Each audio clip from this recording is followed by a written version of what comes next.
PKS sangat diuntungkan dengan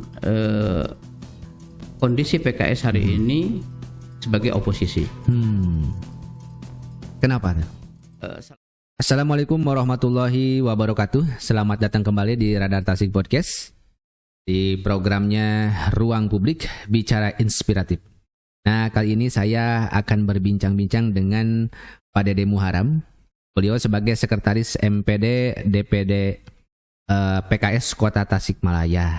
Tentu saja kita mengundang beliau untuk berbincang tentang politik 2024. Beberapa waktu lalu kita sudah menyaksikan perbincangan dengan P3, PDI, Demokrat, Golkar, Nasdem. Nah, sekarang giliran PKS. Selamat datang Pak Dede. Selamat datang. Terima kasih telah datang ke sini. Ini apa nih sekarang yang sedang disiapkan PKS, yang sedang dikerjakan Pak untuk Pilkada 2024? Bismillahirrahmanirrahim. Assalamualaikum warahmatullahi wabarakatuh. Waalaikumsalam warahmatullahi wabarakatuh. Pertama, PKS untuk menghadapi pemilu di 2024 tentu melakukan persiapan-persiapan untuk mencapai target yang telah ditargetkan di Rakerda.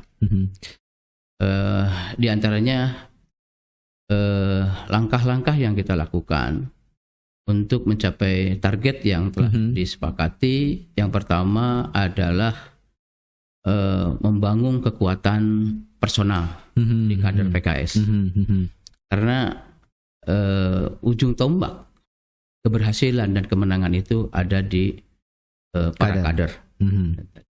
Sehingga kami setahun ke belakang terus melakukan upaya-upaya untuk peningkatan konsolidasi personal, yaitu menumbuhkan sebuah kesadaran terhadap kader agar memiliki loyalitas yang tinggi, juga meningkatkan militansi mereka, sehingga ujung tombak kemenangan itu sangat ditentukan oleh militansi kader. Sekarang ada berapa kursi Pak PKS? PKS punya 4 kursi. Semua dapil terisi? Terisi. 4 dapil terisi berarti. Targetnya nanti untuk 2024 berapa kursi? Targetnya yang rasional itu 8 kursi. 8 kursi. Pencapaian PKS paling tinggi di Kota Tasik berapa kursi Pak? 4 berarti. Berarti harus mempertahankan 4 juga ya? Dari 2004 sampai sekarang posisinya sama. 4. Oh. Tantangannya ini harus naik berarti ya? Harus naik. Tantangan PKS itu. Berarti. Ini soalnya semakin ramai, kemarin banyak partai-partai yang lain juga menargetkan tinggi-tinggi nih untuk pemilu 2024 itu. Ini pemilu akan menjadi penentu bagi PKS untuk mencalonkan sebagai wali kota Pak? Itu sangat menentukan. Karena ketika PKS menargetkan 8 kursi, tentu ini merupakan target yang ideal untuk menentukan kadernya maju di Pilwalkot. Ini kan beberapa waktu ke belakang juga ramai nih, PKS menjadi salah satu yang digadang-gadang bisa menjadi Jet 2 itu sangat cocok PKS menjadi Jet 2 di antara pasangan lain. Salah satu yang muncul di hasil survei itu Pak Dede Muharam nih, yang urutannya selalu berada di 5 besar. Ini Pak Dede untuk menjadi Jet 2. Bagaimana melihat itu PKS? Iya, tentu kami bersyukur bahwa ada di antara kader PKS masuk dalam nominasi survei tadi. Mungkin salah satunya adalah saya, Pak Dede ya, yang urutan kelima ya. Ini merupakan sebuah apresiasi kami kepada masyarakat atas kepercayaan itu. Tentu modal ini harus kita kapitalisasi, sehingga dengan target kursi 8, sehingga bargaining posisi PKS itu bisa naik menjadi Jet 1. Upaya yang akan dilakukan itu artinya menjadi logika rasionalnya seperti itu. Logika politiknya seperti itu. Hari ini kan wajar kalau PKS diposisikan nomor 2 karena kursinya 4. Tetapi ketika 2024 Allah menakdirkan memberikan kemenangan kepada kami 8 apalagi 9, kita bisa maju sendiri. Maka tentu partai akan menentukan kebijakannya di Jet 1. Ini mengenai para pemilih nih Pak. Kan tidak terlepas ya di Kota Tasikmalaya khususnya juga terpengaruhi kepemilihan itu oleh Pilpres. Dari pusat hingga daerah ini kan. Kemarin pusat itu yang Pilpres tahun lalu itu kan berkoalisi PKS dengan Gerindra ya. Iya. Banyak suara Gerindra meningkat, kemudian PKS juga tetap, dan partai-partai yang sejalur dengan Pak Prabowo itu juga banyak yang bagus. Kemudian Prabowo beralih ke pemerintah, tidak menjadi oposisi, dan sekarang PKS menjadi oposisi. Apakah ada dampak yang besar bagi PKS untuk katakanlah mengambil keuntungan dari yang tadinya misalnya pro Prabowo menjadi tidak pro misalnya seperti itu? Gimana melihat itu, Pak? Iya, PKS sangat diuntungkan dengan kondisi PKS hari ini sebagai oposisi. Kenapa? Salah satu di antaranya keuntungannya karena kebijakan-kebijakan pemerintah hari ini banyak membebani masyarakat. Seperti? Ya seperti BBM dinaikkan, listrik 450 ditiadakan, dan lain sebagainya. Tentu ini membuat masyarakat itu ingin mencari alternatif pilihan. Ya mudah-mudahan PKS sebagai partai oposisi yang konsisten, yang istiqomah, ini menjadi pilihan bagi masyarakat. Salah satu di antaranya tadi bahwa Pak Prabowo dengan Sandi itu pemilih 2019 di Kota Tasikmalaya itu 73%. Nah, tentu di antara pemilih Prabowo Sandi hari ini berapa persen tadi yang dalam tanda petik? Nah, itu kan mudah-mudahan PKS bisa mengkanalisasi suara-suara itu kan tadi. Nah, sehingga kami hari ini harus bekerja ekstra untuk melakukan kapitalisasi, memanfaatkan suara yang memang dalam tanda petik itu, kekecewaan itu. Tapi sekarang udah bisa dirasakan nggak sama PKS dampak dari Pak Prabowo meloncat ke pemerintahan? Sudah dirasakan. Di antaranya ya kami banyak diskusi ke masyarakat, banyak kami diundang, ternyata ya faktanya seperti itu kan tadi. Sehingga ya mudah-mudahan kami bisa mengkapitalisasi dan bisa mengkanalisasi agar mereka tidak menjadi manusia yang frustasi. Ya, ketika jagonya dalam tanda petik ketika itu lari ke sana. Kan yang paling berbahaya itu ketika masyarakat di 2024 ini partisipasi pemilu itu menurun karena kekecewaan karena jagonya lari. Sehingga kami PKS ini perlu memberikan edukasi kepada mereka, merangkul mereka karena itu merupakan sebuah dinamika politik. Karena politik itu bisa berubah dalam waktu yang sekejap. Berarti ini tugasnya para kader ya? Iya. Untuk merangkul masyarakat. Betul. Ini kemudian di Kota Tasikmalaya sendiri, Pak, apa yang dilihat oleh PKS mengenai program pemerintah saat ini, baik pembangunan infrastruktur maupun pembangunan SDM-nya? Kira-kira bagaimana hasilnya? Iya, kita harus objektif bahwa pembangunan fisik infrastruktur sudah berhasil. Tetapi yang menjadi catatan kami dari PKS yang selalu kami suarakan di DPRD yaitu tentang pembangunan sumber daya manusia. Hari ini kan Tasikmalaya sebagai kota termiskin, 13% sekian. Ini kan menjadi PR kita bersama.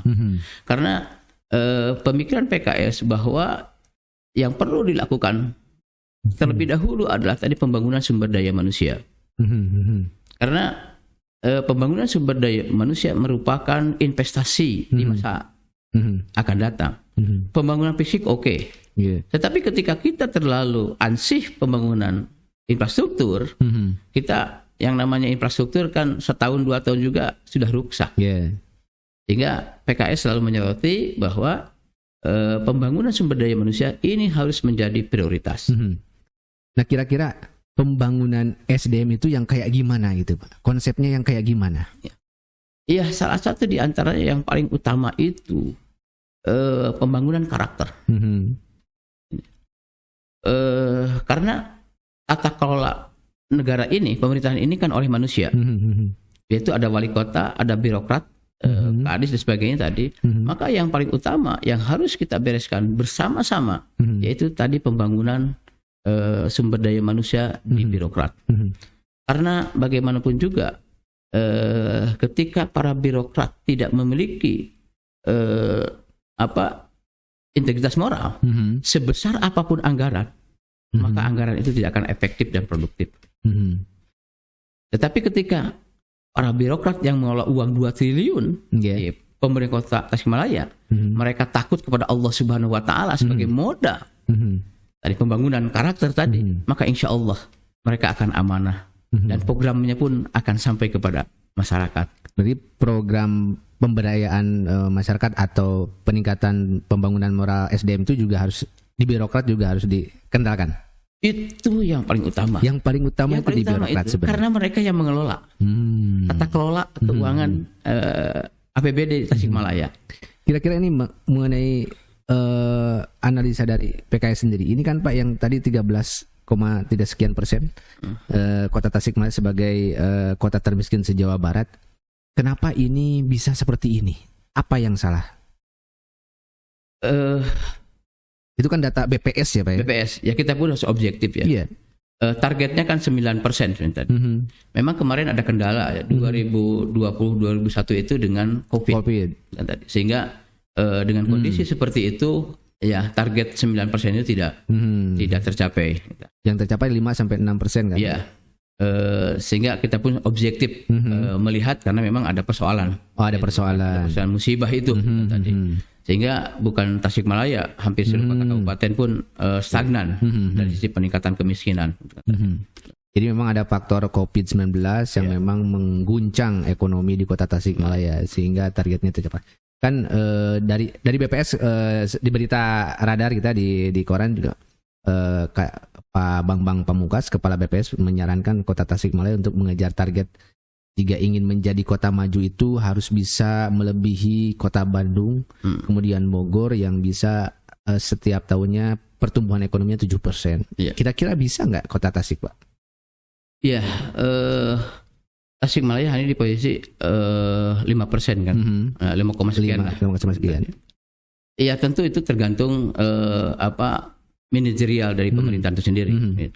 Ya, ketika memang kita punya goodwill, political will, kenapa tidak? Pemerintahan kota lain pun bisa. Ya, ketika kita punya sebuah obsesi, cita-cita dengan political will-nya, dengan goodwill-nya, ya insya Allah bisa tercapai. Apalagi Tasikmalaya ini kan merupakan sebuah kota yang di Priangan Timur, tempatnya sangat strategis. Artinya di kota Tasikmalaya ini BI-nya di Tasikmalaya, kemudian lembaga-lembaga lain pun ternyata lebih banyak dibangun di Tasikmalaya, termasuk perhotelannya di Priangan Timur kan Tasikmalaya sangat signifikan tadi. Sehingga sangat mungkin Tasikmalaya sebagai kota kecil dengan penduduk 700 ribuan ketika dikelola secara profesional, saya punya keyakinan insya Allah Tasikmalaya bisa lah tadi peningkatan pertumbuhan ekonominya seperti kota-kota yang lain. Kira-kira program apa Pak yang tepat selain yang sedang dijalankan saat ini untuk mengentaskan kemiskinan di kota Tasikmalaya khususnya? Kan karakter tiap daerah itu kan beda-beda. Apa sih yang paling tepat, yang cocok untuk masyarakat kota Tasik selain bantuan PKH atau BLT gitu?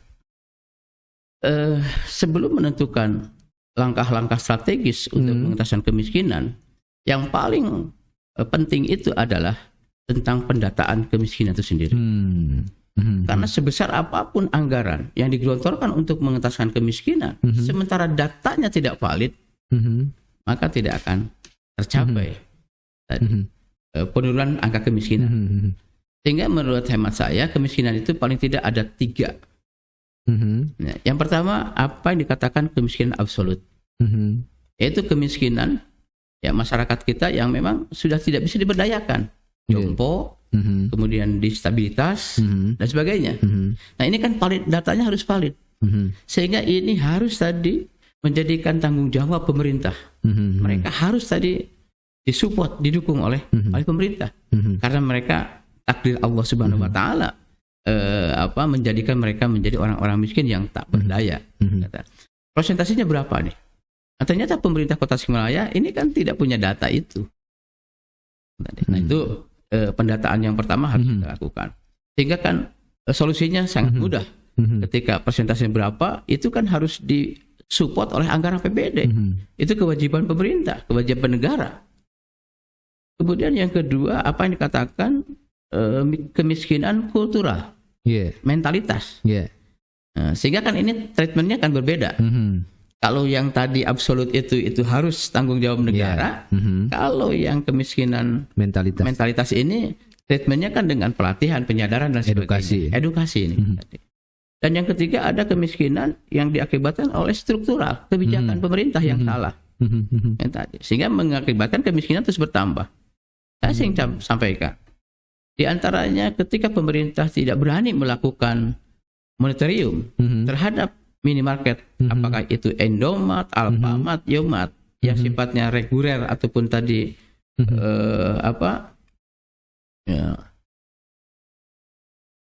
satu lagi tuh lupa, yang reguler dan yang ketika pemerintah tidak berani melakukan moratorium pemberhentian, terus saja itu minimarket bermunculan, maka kemiskinan akan terus terjadi. Kenapa itu faktornya? Faktornya, ketika minimarket berdiri di satu lingkungan, ada 10 warung yang dimiliki oleh masyarakat, maka kepastian terjadi itu 10 warung itu akan gulung tikar. Karena tidak bisa bersaing dengan minimarket pemodal besar yang sifatnya tadi sentral. Tadi. Nah, kan 10 warung itu 10 warungnya, tetapi dia punya keluarga 5. Berarti kalau 5 kali 10 berarti 50 orang. Maka terjadi kemiskinan baru. Sehingga kemiskinan pun bisa terjadi akibat salah kebijakan. Nah, sehingga menurut saya tentang data ini yang perlu kita miliki. Kalau selama ini memang pemerintah kota tidak punya data kemiskinan, Pak?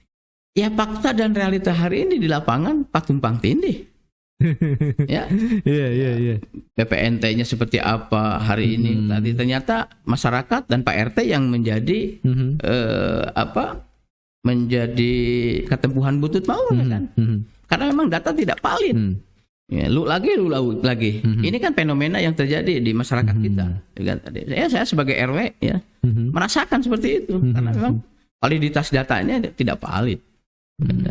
Sehingga anggaran itu yang datang bantuan itu lu lagi. Sehingga ini terjadi. Sehingga menurut saya untuk pengentasan kemiskinan itu yang paling utama dan pertama itu adalah perlu tadi pendataan kemiskinan yang valid. Mesti punya tim khusus. Tim khusus tadi. Dan ini harus berani mengeluarkan biaya. Jangan mengandalkan surveyor dari kementerian ya. Jangan tadi. Harus itu kan sendiri. Yang namanya uji petik. Kita kan punya RW, punya RT. Sehingga saya menyampaikan pemikiran, gagasan kepada dinas sosial, juga ke teman-teman di SKPD, di pemerintah Tasikmalaya, itu bikin sebuah tim penyeleksi tentang data kemiskinan ini di tingkat KRW-an. Kan di tingkat KRW-an itu hari ini yang menjadi bulan-bulan itu adalah Pak RW. Ketika masyarakat tidak terbagi, ada Pak RW-nya, Pak RW dan Pak RT yang menjadi bulan-bulan. Nah, sehingga saya mengusulkan sebuah pemikiran di tingkat KRW-an itu bikin tim seleksi, bukan hanya Pak RW dan Pak RT saja, tetapi di sana ada stakeholder, ada ketua DKM ajengannya, ada ketua Karang Taruna dengan kepemudaannya, ada ibu-ibu tadi PKK dan Posyandu, sehingga mereka dari lembaga itu diajak tadi, dimasukkan dalam satu tim untuk menyepakati bahwa si fulan ini kategorinya miskin atau tidak. Sehingga ketika ada kesepakatan pihak-pihak yang telah disepakati tadi, sehingga tidak akan saling menyalahkan. Karena akan lebih objektif ketika jumlah tim itu lebih banyak. kan tidak akan ada. Oh, itu mah saudaranya RW, saudaranya RT. Tetapi walaupun saudaranya RW, ketika dia secara objektif faktanya adalah miskin, ya kita harus masukkan. Tetapi itu hasil kesepakatan tim. Jadi harus ada tim itu. Sehingga ini akan lebih objektif.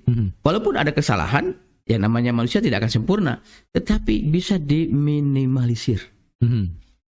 Ya jangan sampai dengan 13% atau sebagai status kota termiskin itu pemerintah kota adem ayam aja menyalahkan data terus beda ini tapi mereka tidak punya data sekali yang bisa ditunjukkan. Kalau misalnya begini, taruhlah itu BPS gimana cara meragukan lah, misalnya data BPS diragukan oleh pemerintah kota, tapi pemerintah kota sendiri mana datanya gitu. Iya kan, yang ininya. Ketika kita terus menyalahkan atau kita lebih percaya kepada data BPS karena mekanisme dan sistemnya kan uji petik. Makanya pemerintah kota harus berani tadi mengeluarkan biaya kos untuk kebaikan jangka panjang, sehingga tidak terjadi hari ini RW dan RT itu menjadi bulan-bulan. Maka data kemiskinan itu hari ini berikan tiap RW itu kepada RW. Kemudian tadi di tingkat KRW-an bikin sebuah tim. Para RW, para RT, ajengannya, tokoh perempuannya, posyandu, ataupun PKK, dan pemuda. Sehingga secara komprehensif mereka adalah merupakan tadi representasi dari masyarakat. Sehingga ketika ada dalam tanda petik yang bermain, kan disalahkannya semua. Ini akan lebih objektif. Dan menurut saya tadi, ketika pemerintah Kota Tasikmalaya punya keberanian untuk mengeluarkan biaya untuk melakukan itu, anggarannya tidak begitu banyak. Mumpul, insya Allah lah sanggup. Tetapi kita jangka panjang, jangan sampai hari ini terus Tasikmalaya menjadi kota termiskin. Iya, statusnya terus saja termiskin. Tapi tidak ada upaya. Optimal dan maksimal. Saya sering menyampaikan dengan tadi bahwa kemiskinan ini akan bisa kita atasi ketika dimulai dengan data yang valid dan akurat. Itu PR pemerintah kota yang mesti dilakukan. Bapak mau nyalon lagi nggak? Insya Allah. Bapak dari dapil apa? Berapa? Saya dapil 3, dapil 1. Dapil 1. Ya, Tawang, Ciede, Bungur Sari. Bungur Sari. Hari ini mungkin saya ditugas oleh partai untuk ke provinsi. Ke provinsi. Mau nyalon di provinsi di Jawa Barat. Oke.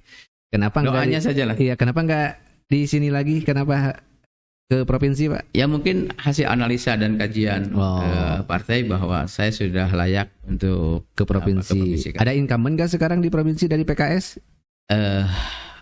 Ada incumbent.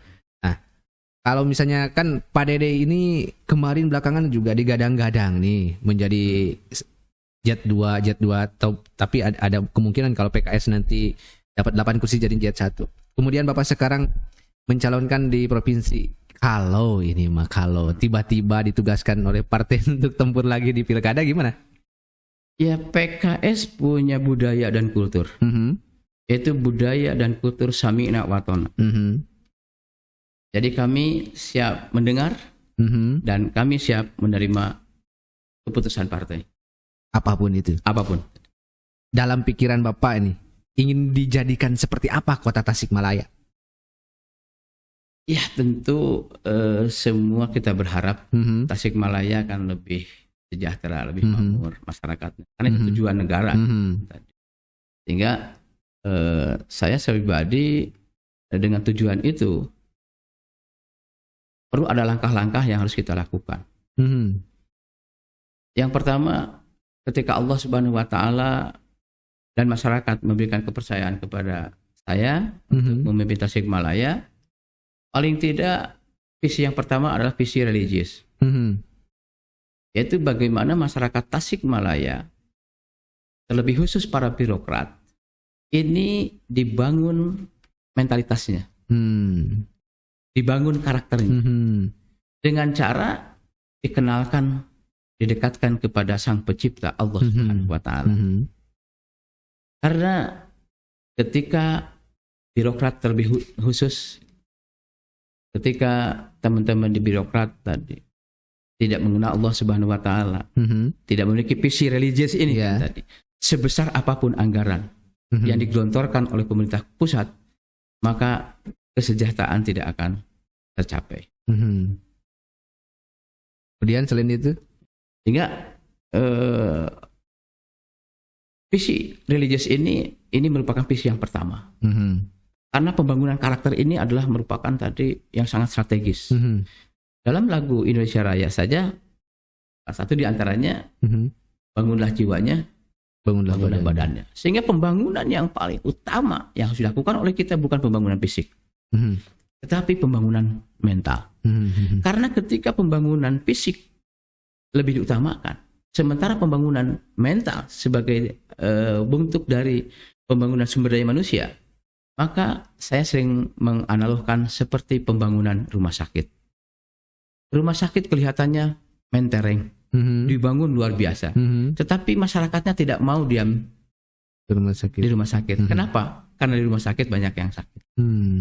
Nah, pembangunan kita pun hari ini ketika kita terlalu orientasinya kepada pembangunan fisik, sementara pembangunan mentalnya tadi, pembangunan sumber daya manusianya ini dinomor sekiankan, maka hiruk pikuk di Tasikmalaya hari ini pun sudah menyaksikan. Kemarin teman-teman dari Al-Mubtaj melakukan operasi.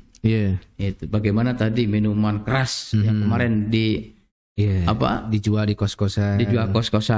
Kemudian kemarin sebagai alat buktinya dihancurkan di Pemkot. Kan tadi. Sehingga mimpi saya yang pertama itu adalah untuk membangun Tasikmalaya adalah pembangunan mentalitas, moralitas, yaitu visi religius.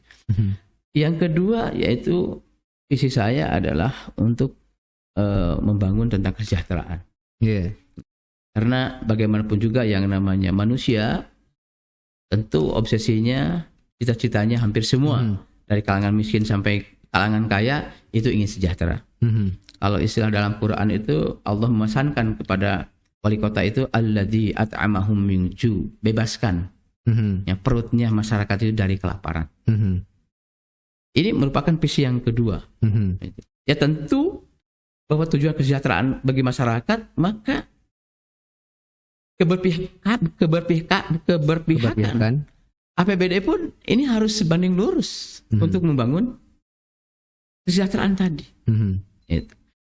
Karena ketika kita ingin mesejahterakan masyarakat, sementara tadi keberpihakan anggaran kepada kesejahteraan ini tidak signifikan, ya kesejahteraan itu tidak akan tercapai.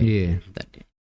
Ya contoh kasus, umpamanya saya punya pemikiran untuk meningkatkan kesejahteraan masyarakat.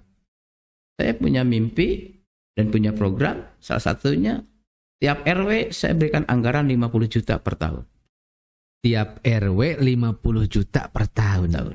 Itu bagaimana tuh merealisasikannya, Pak? Artinya mereka diberikan sebuah anggaran oleh pemerintah daerah untuk mengelola uang 50 juta per RW itu dikelola oleh masyarakat tadi. Ya, saya mimpinya tridaya. Fisik, ekonomi dan pemberdayaan. Fisik, ekonomi dan pemberdayaan. Sehingga uang berputar di perkampungan di KRW-an tadi. Gitu. Dan pembangunan fisiknya tidak boleh tadi di pihak ketiga akan sama masyarakat. Harus oleh masyarakat tadi.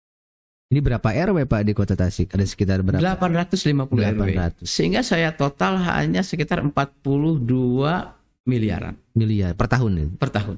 Berarti itu bisa dilakukan. Saya punya keyakinan bisa dari anggaran 2 triliun. Karena itu menjadi prioritas. Berarti ada pos yang lain yang akan tergerus oleh itu. Apa yang akan Bapak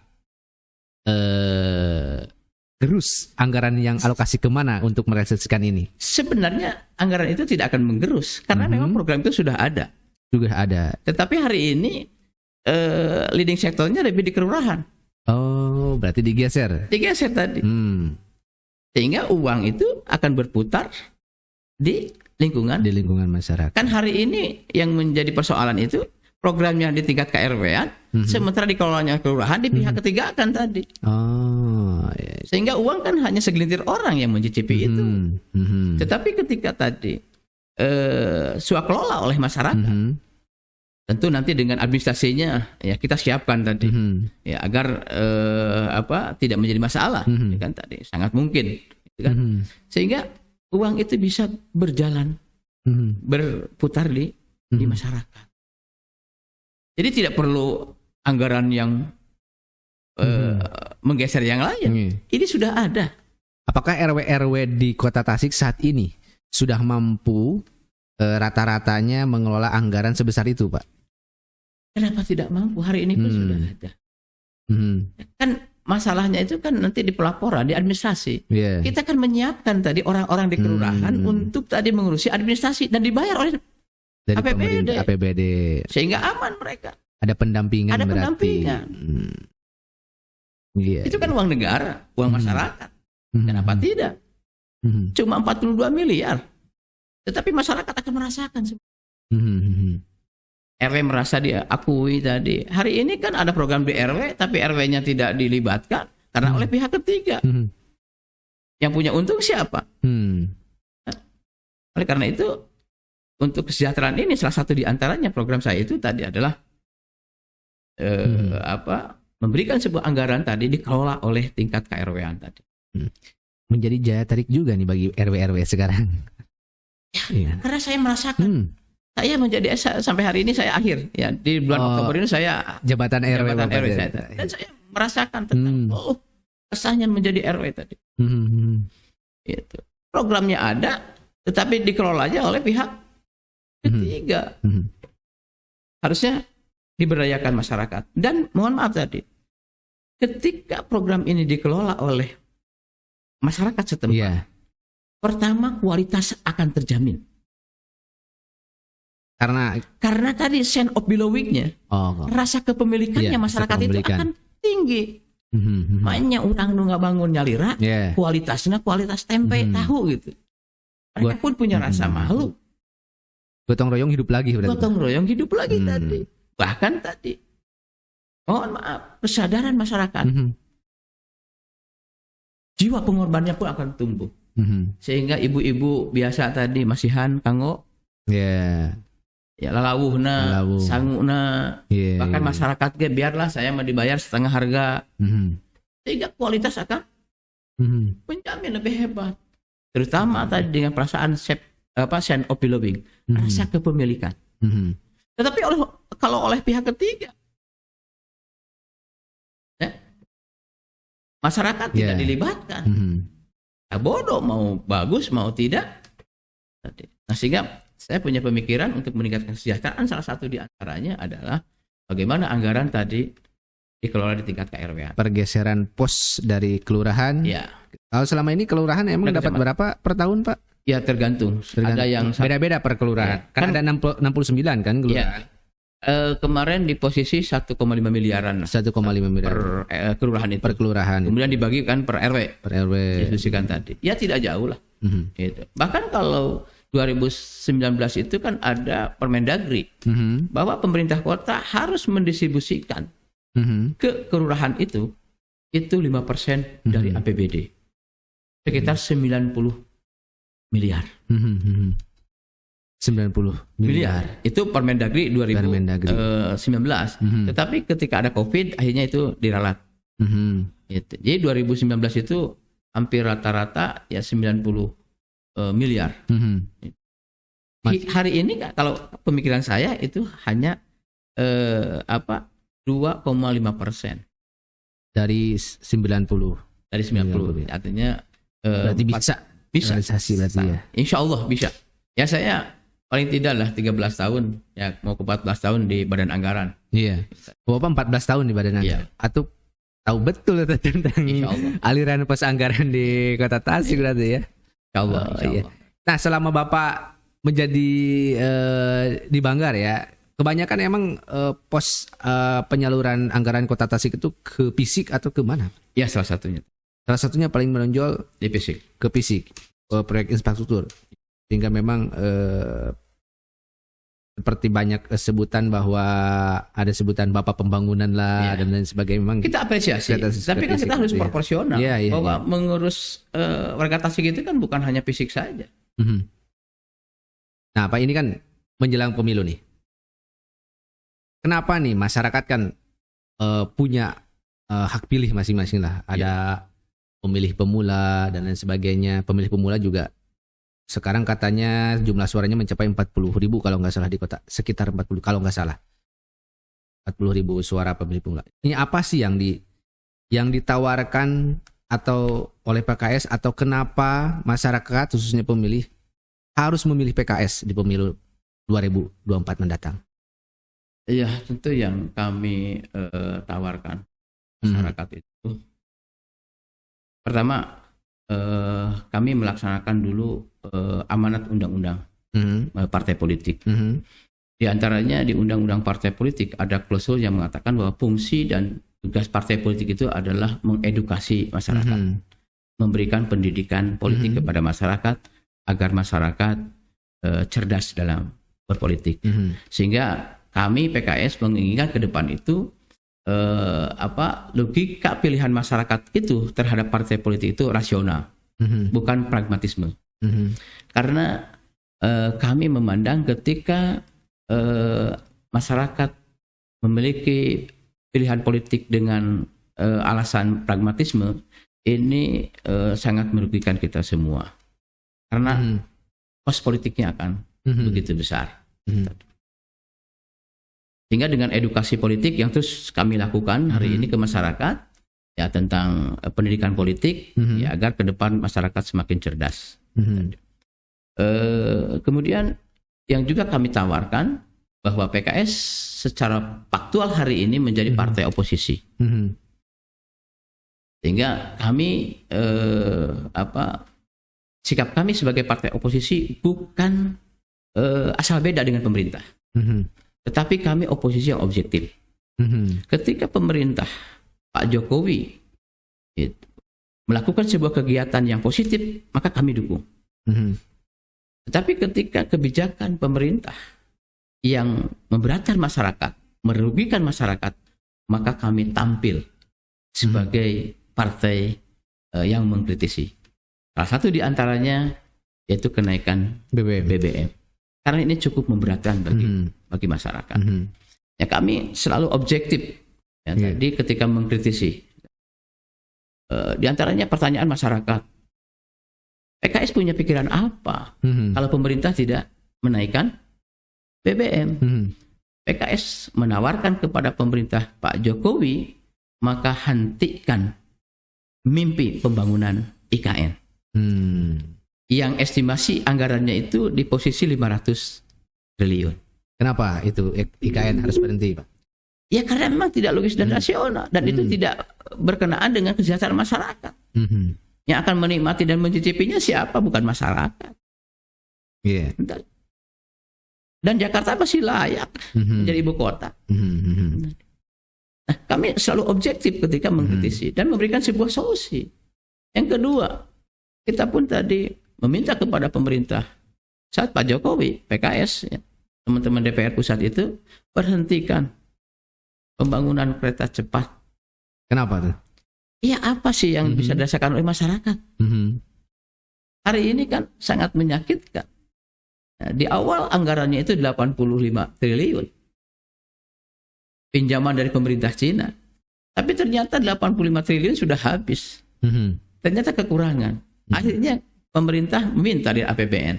Kan terganggu 26 miliar. Sehingga hal-hal seperti ini bagi PKS itu ya, pilihan-pilihan yang sangat rasional. Karena konsekuensi dari naiknya harga BBM ini jelas ya dampaknya kemana-mana. Nah, oleh karena itu PKS sebagai partai oposisi menawarkan kepada masyarakat, yuk kita sama-sama kita menjadi masyarakat yang kritis. Karena nasib bangsa kita ini ditentukan oleh kita semua. Iya, betul. Itu salah satu di antaranya tawaran-tawaran gitu yang kami sampaikan ke masyarakat. Seberapa pentingkah Pak masyarakat atau para pemilih pemula, anak-anak muda untuk menggunakan hak suaranya pada pemilu mendatang? Ya sangat penting dan strategis. Karena nasib bangsa kita itu ditentukan 5 menit ketika kita di TPS. Sehingga saya sering menyampaikan kepada masyarakat bahwa masyarakat tidak boleh antipati, hobi, alergi terhadap politik dan kekuasaan. Karena tidak ada sisi kehidupan kita yang tidak lepas dari keputusan politik dan kekuasaan. Contoh kasus sederhana saja, harga bala-bala awalnya Rp500. Tetapi hari ini di warungan itu ada yang 1.500, ada yang 2.000. Ya betul Pak, udah naik bala-bala itu. Kenapa itu terjadi? Karena ini keputusan politik dan kekuasaan. Karena minyaknya naik. Iya betul. Coba, sangat ironis kan? Indonesia merupakan produsen kelapa sawit terbesar di dunia. Masyarakat Indonesia membutuhkan minyak 1 liter, ngantainya luar biasa, susahnya luar biasa. Kenapa ini terjadi? Karena keputusan politik dan kekuasaan. Sehingga saya sering menyampaikan kepada masyarakat bahwa politik dan kekuasaan ibarat golok. Tergantung siapa yang pegang. Ketika golok dipegang oleh tukang jagal, akan bermanfaat menyembelih hewan kurban. Tetapi ketika golok dipegang oleh penjahat, tidak mustahil dipakai untuk membegal, membunuh, dan merampok. Kekuasaan dan politik pun tergantung siapa yang pegang. Ketika kekuasaan dan politik dipegang oleh orang-orang yang tidak bermoral, yang tidak memiliki integritas yang baik, yang tidak paham kepada agama, bansos saja untuk kepentingan masyarakat tidak sampai. Ini korupsi. Ini fakta dan realita. Sehingga sangat penting dan strategis masyarakat hari ini untuk menentukan 5 tahun ke depan, walaupun hanya 5 menit. Karena nasib kita ditentukan oleh keputusan dan kebijakan politik. Sehingga kami menghimbau selalu memberikan edukasi ke masyarakat, termasuk juga kepada anak-anak muda milenium dengan diskusi.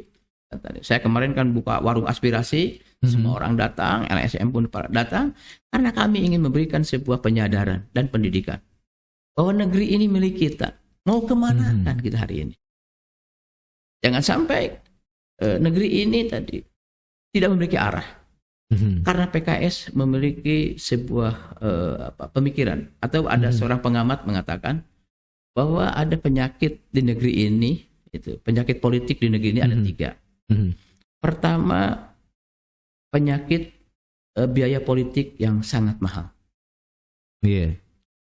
Sehingga konsekuensinya ketika politik yang mahal ini, seorang kader partai yang memiliki integritas moral, yang memiliki loyalitas yang hebat kepada partai politik, memiliki kapasitas dan kapabilitas yang luar biasa, tetapi ketika tidak punya uang, maka tersingkirkan oleh orang yang punya duit. Kasihan juga yang kasihan juga tadi orang yang sudah berdarah-darah membangun partai, loyalitasnya pun tadi siang dan malam diberikan untuk membangun dan kebesaran partai. Tapi karena high cost, biayanya tadi terlalu tinggi, apa yang terjadi? Orang yang punya integritas, loyalitas, kapasitas, dan kapabilitas pun tadi tersingkir, tergeser dari partai. Terbuang dari partai. Sangat menyakitkan. Apakah ini akan dibiarkan? Yang kedua, penyakit politik negeri ini adalah oligarki, kekuasaan. Gimana tuh Pak penjabarannya? Artinya tadi orang-orang yang punya duit ini kan yang mengendalikan politik dan partai politik. Sehingga tak berdaya kan? Itu. Karena ketika oligarki, para konglomerat, para penguasa, para pengusaha tadi bisa memanfaatkan tadi kebijakan-kebijakan politiknya dengan mengeluarkan anggaran yang begitu besar. Sehingga tidak sedikit para politisi yang tak berdaya. Salah satu di antara undang-undang Omnibus Law yang kami rasakan, PKS all out menentang tentang undang-undang Omnibus Law. Kenapa teman? Karena ada beberapa klausul yang sangat menyakitkan. Seperti apa misalnya? Di antaranya tadi hak guna usaha perkebunan yang dimiliki oleh para konglomerat.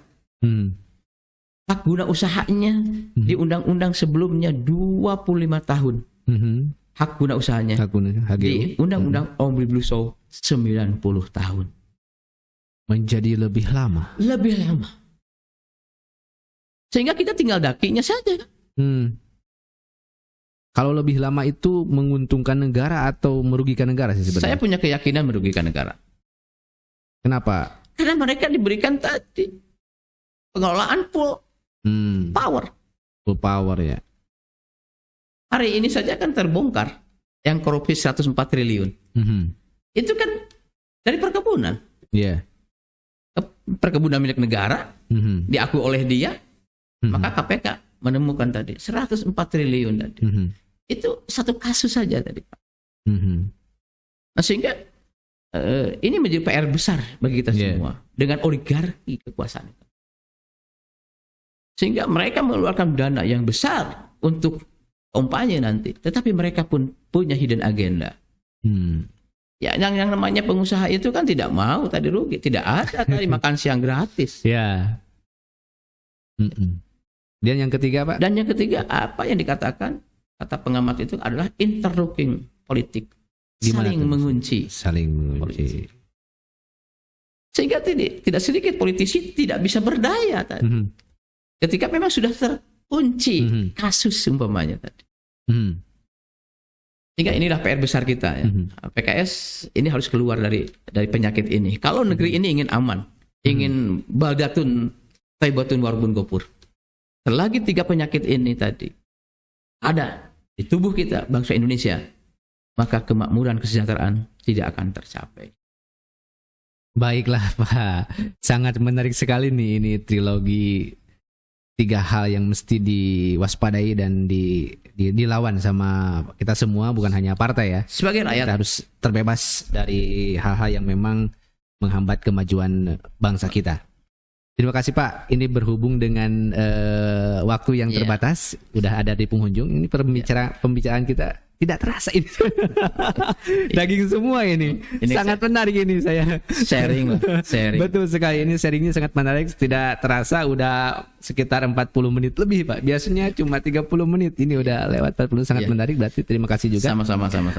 Juga kepada kader-kader, para pengurus, anggota, simpatisan PKS dimanapun Anda berada, silakan untuk subscribe dulu channel YouTube Radar Tasik Podcast. Mungkin kita akan berbincang lagi di kesempatan yang lain untuk membahas tema yang berbeda Pak. Karena pemilu juga masih panjang prosesnya sekali lagi. Dan juga kepada para subscriber, barangkali Anda semua tertarik untuk membaca koran Radar. Sekarang sudah ada versi digitalnya. Jadi Radar Tasikmalaya itu sudah ada punya e-papernya, koran digital Pak, yang bisa tersebar bukan hanya di wilayah Priangan Timur saja, tapi bisa se-Indonesia. Sekarang alhamdulillah pelanggannya juga sudah ada dari Jakarta, Bandung, kemudian Sulawesi dan Yogyakarta. Dulu kita penyebarannya hanya di Priangan Timur, sekarang dengan adanya koran digital ini. Nah, yang menarik bagi Anda yang berminat untuk mengetahui informasi tentang Priangan Timur nasional yang akurat dan valid, anti hoax. Nah, Anda silakan berlangganan Radar Tasikmalaya hanya cuma 50.000 per bulan. Dan nanti silakan aja, bisa di-download aplikasinya juga di Play Store ada, tinggal dicari aja di sana Radar Tasikmalaya e-paper. Atau juga di Google juga bisa langsung dicari, di browser, di Safari yang iPhone-nya juga bisa dicari Radar Tasikmalaya e-paper. Untuk pelanggannya tinggal transfer ke nomor rekening yang tertera di sana. Anda hanya bikin akun aja, username dan password, masukkan nomor telepon atau email, sudah bisa membaca harian pagi Radar Tasikmalaya setiap hari. Terima kasih Pak. Ya, sama-sama. Terima kasih juga para subscriber. Sekian, assalamualaikum warahmatullahi wabarakatuh. Waalaikumsalam warahmatullahi wabarakatuh.